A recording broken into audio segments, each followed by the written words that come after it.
Hello and welcome to the fifth chakra. So this week we're looking at the throat chakra, or Visshudha, as it's said in Sanskrit. And this is our fifth chakra. And you'll notice as we're journeying up the chakra system that they become less contained and more expansive. And to attune to these upper three chakras, which is the throat, the third eye, and the crown chakra, we have to move into a little more stillness and silence in order to be able to tune into the subtle vibrational qualities of these chakras. So you will notice we're going to be slowing things down a little bit in these next three practices.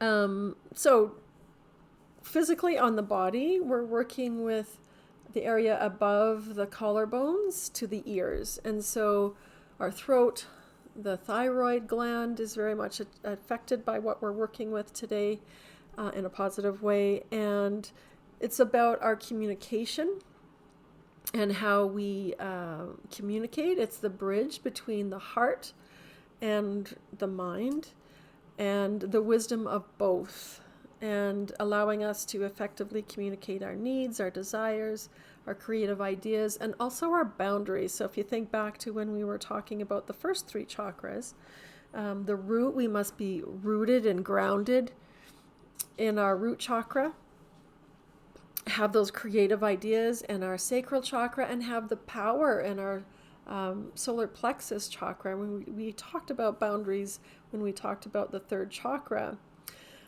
But then we also have the filter of the heart of kindness before we speak our words. And this reminds me of a little phrase or parable or whatever you want to call it in the yoga world, that whatever you say, whatever you communicate should pass through three gates.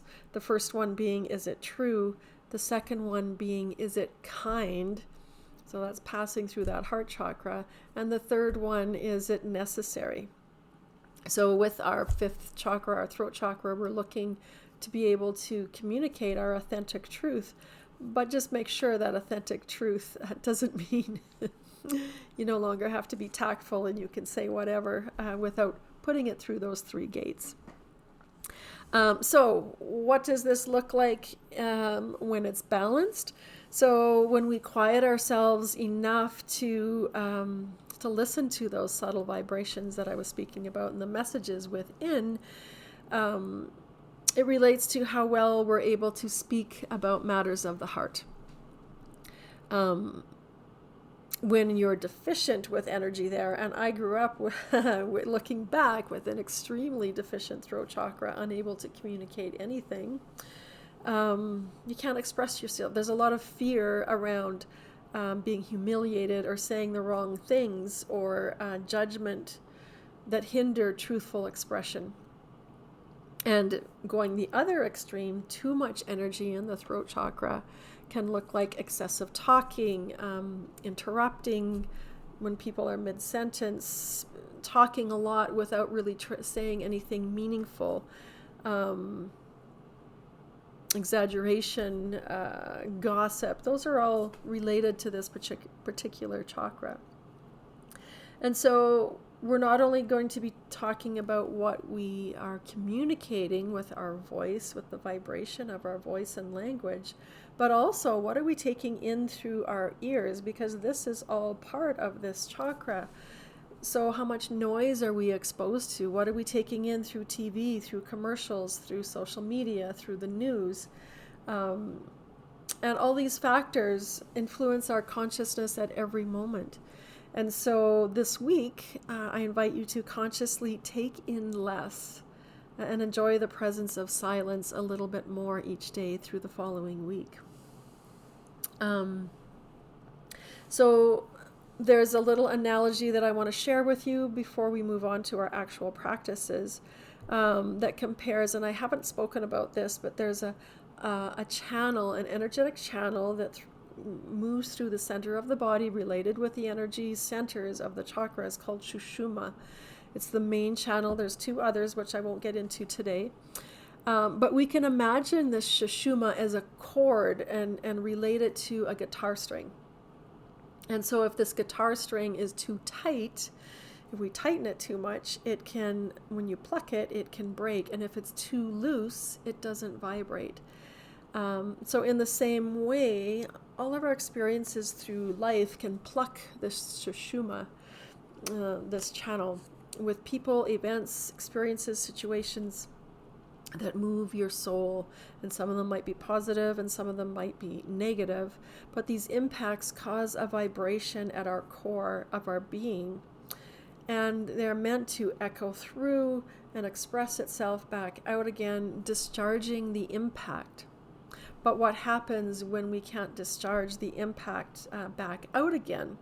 When you can't say ow, when you can't talk about something, when nobody listens, or when you are ridiculed for whatever comes out of your mouth.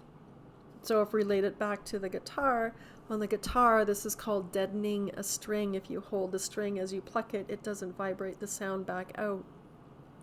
And it is said when we prevent this expression of something that has impacted us, it deadens our tissues. So being able to express is very important, more so than we might think. And then there's one last little, it's not really a quote, it's more of an excerpt, which I really love. It really resonates for me, so I want to share it with you before we move on. In yoga, the brain and the body are in constant communication as we move, breathe, adjust, transition in and out of poses. And yoga is said to be the spiritual language that we speak with the body, mind, and soul. And so practicing allows us to become fluent in this language.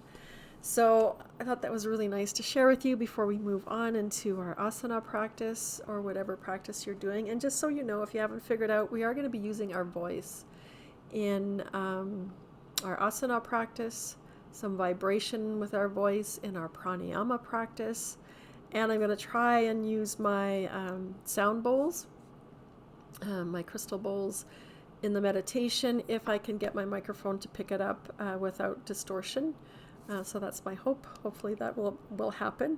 And let's get on our mat and move through this practice. And you might want to go practice in your bedroom with the door shut so you don't have to feel embarrassed about being judged for whatever comes out of your mouth during this practice. Anyway, we'll see you on your mat, and let's get moving.